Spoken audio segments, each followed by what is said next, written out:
Ah, oi! Tudo bem? Vocês podem ver, estou no my home e, cara, eu vim aqui, você chegou na metade do trabalho, olha que coisa, parabéns, né? Eu vim aqui falar sobre budismo, olha que legal. Cara, o budismo, ele realmente é uma religião muito interessante, se a gente for parar para analisar. Porque, assim, ela, além como também como o cristianismo, ela ultrapassa o aspecto de religião e vira um método de vida, sabe? Vira uma prática cotidiana de vida para os seus praticantes. Porém, eu não vim aqui falar disso, até porque, como vocês podem ver, né? Esses pé rapado aqui, eu tava também assistindo, minha batatinha aqui, ó, o Paga Nós, também tava assistindo aqui a apresentação. Vocês viram que esses pé rapados já estavam apresentando, então me poupa tempo para abordar os assuntos desse vídeo. Ah, Felipe, o que você veio fazer então aqui? O que você vai falar? Então, nas nossas entrevistas, nossas entrevistas, a gente fez várias perguntas que foram acabando indo para o relatório, que não necessariamente elas foram colocadas, transcritas de uma forma crua, né? Com pergunta e resposta. A gente transcreveu de uma maneira muito mais geral. Então aqui eu vim, por meio desse vídeo, colocar 3 perguntas que a gente fez, porque assim, é uma cacetada de pergunta. E para aliviar a nossa barra e de vocês, porque eu sei que vocês não querem ver um vídeo muito longo, a gente escolheu 3 perguntas que a gente viu mais destaque, que a gente viu que a gente pode abordar aqui nesse vídeo. Então assim, antes da gente começar, a gente precisa dizer o seguinte: essas perguntas, elas são apenas que vale para o grupo selecionado. Então esse vídeo vai ser um vídeo de curiosidades sobre o grupo apresentado. Então você vai postar 3 perguntas. Sherlock Holmes, parabéns. É o seguinte, antes da gente começar, a gente precisa dizer qual que é o grupo que a gente falou, né? E a gente entrevistou 3 pessoas no presencial, a gente entrevistou 4 pessoas no online. As 3 pessoas do presencial, a gente entrevistou o Rian, a Mônica, a mãe, e o Josenias, o pai. No online a gente entrevistou mais 4 pessoas que infelizmente a gente não pode identificar porque a gente não tem permissão. Então a gente vai chamar de fulano, ciclano, beltrano e trajano, beleza? Então a gente faz o seguinte: todos eles fazem parte da Associação Brasil SCGI. Eu quase falei errado. Quase falei errado. Todas elas fazem parte do budismo de Nichiren. Porém, como a gente só entrevistou essas 7 pessoas, essa opinião pode não ser de cunho geral, né? Cunho geral tanto dos budistas quanto da sociedade, mas sim das 7 pessoas que a gente entrevistou. Então, vamos ter um pouquinho de cuidado quando a gente fala no cunho geral das coisas. Não, das 7 pessoas que a gente entrevistou. Beleza? Dito isso, vamos começar. Pergunta número 1. Cara, os budistas, eles têm alguma visão política e mundana? Porque assim, a gente está analisando o contexto, né, atual, contexto bastante polarizado. E eu gostei das perguntas que a gente fez, das respostas, e eu queria deixar que as pessoas respondessem. Então você está vendo aí na tela a resposta do Trajano. Olha que legal. Eu acho que é a melhor resposta que consegue resumir isso pra gente e a gente dar uma conversada. A mobilização política surge da ideia que membros devem estar cientes dos problemas políticos atuais, não de declarações de solidariedade. Fora o Japão, as organizações da SCGI são apartidárias, ou seja, sem partido. Sem ligação com qualquer partido, meu Deus do céu. Orientando seus membros a participarem como cidadãos do processo político, sem envolvimento com as atividades budistas. Inclusive, devendo licenciar-se de suas funções e organizações enquanto estiverem se candidatando a algum cargo eletivo. Que é assim, cara, todo mundo tem uma visão política. E eu gosto muito dessa visão porque, assim, a gente olha no seguinte aspecto. Cara, todo mundo se respeita lá dentro. Todo mundo realmente se respeita lá dentro, não importa qual é o seu partido político. Por ser uma coisa muito apartidária, né? E as pessoas conseguem conviver lá dentro. Ah, então eles são um grupo de isentões. Não, não, cara pálida.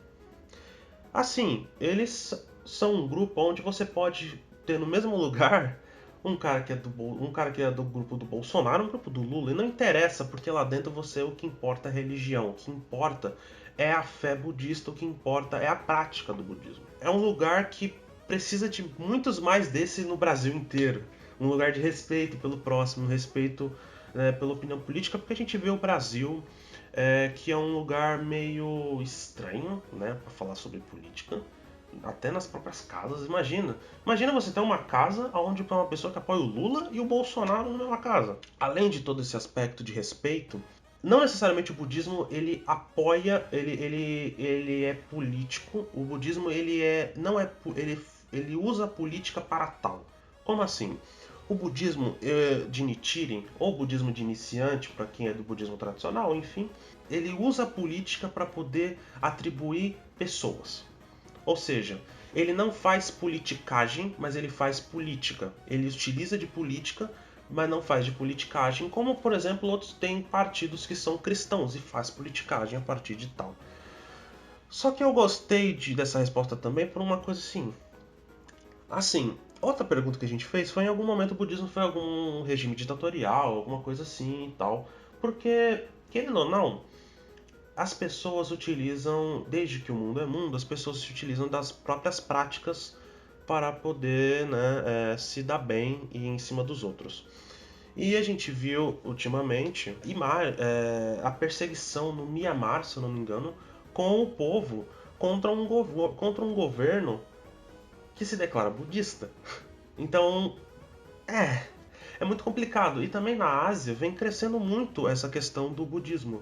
Né, não só do budismo, mas se utilizar de religião para poder usar na política. Então, pelo menos na visão aqui do Brasil, a gente tem uma visão muito apartidária. Não fazer politicagem, e sim utilizar a política. Ou seja, cara, se uma pessoa quiser realmente fazer uma organização política, ela vai ficar parte disso. Ela não vai usar o budismo para tal, sabe? Quando ela vai pro budismo, ela de boa, sabe?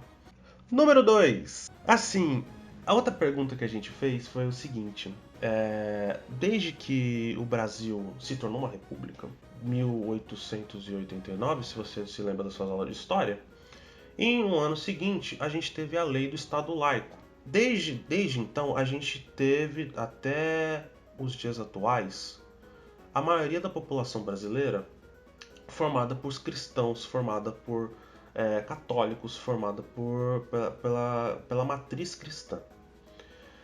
Só que em um país que se diz Estado laico, nos dias de hoje eu acho que fica meio, né? Eu sei, a gente entende todas as questões e tal, mas é meio contraditório, né? Minimamente dizendo. Que tipo assim, a gente olha e vê, né, um país Estado laico, uma pessoa que tem, sei lá, uma matriz religiosa africana, uma matriz religiosa da Oceania, religiosa asiática, vai fazer a prova do Enem, olha como símbolos oficiais, símbolos cristãos. Ele vai precisar ir no Senado, vai precisar ir para a Câmara, vai precisar ir para a presidência se precisar.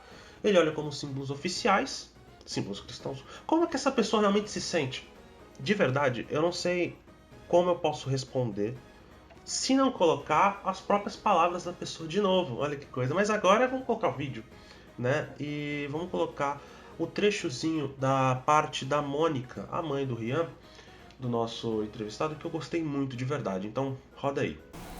Olha, é a visão tradicional, né? Então, assim, hoje, não sei nem se o número de católicos é o maior, como antigamente, mas eu acho que as pessoas hoje, elas ficam no comodismo, no arroz e feijão, no tradicional, entendeu? Não vê o outro lado. Eu acho que, como muitas religiões cresceram, não só o budismo, como o evangélico também cresceu bastante, outros, né, Umbanda, outros também cresceram, eu acho que eles deveriam abrir a mente. Eu acho que é falta de realmente abrir a mente em relação a isso. Então ainda se fala muito da parte raiz tradicional do catolicismo, mas quantas pessoas, né, saíram do catolicismo e estão, né, disseminadas em outras religiões, né? O quanto a gente vê o evangélico, como cresceu, né, a parte do evangelho. Mas eu acho que eles ainda estão, para mim, é uma coisa que está ultrapassada, que precisa ser visto muito mais essa amplitude de outras religiões, entendeu?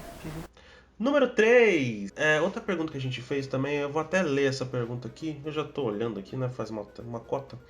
Os budistas têm a possibilidade de ter uma escolha própria? Onde, dependendo das suas escolhas e ações, podem ou não ser reprimidos por seus iguais, né? Vulgos os próprios budistas. Cara, eu gostei porque, assim, dentro da nossa matriz brasileira, do budismo de Nichiren, a gente vê uma visão majoritária, tá passando agora aqui na tela, uma visão majoritária que todo mundo é livre, sabe? Não existe essa questão de perseguição. Por isso é que, tipo, eu fico um pouquinho também com receio quando a gente vai falar sobre isso, porque aqui no Brasil, eu acho que esse aspecto não chega, porque existe um acolhimento, né? A gente está passando por um processo de...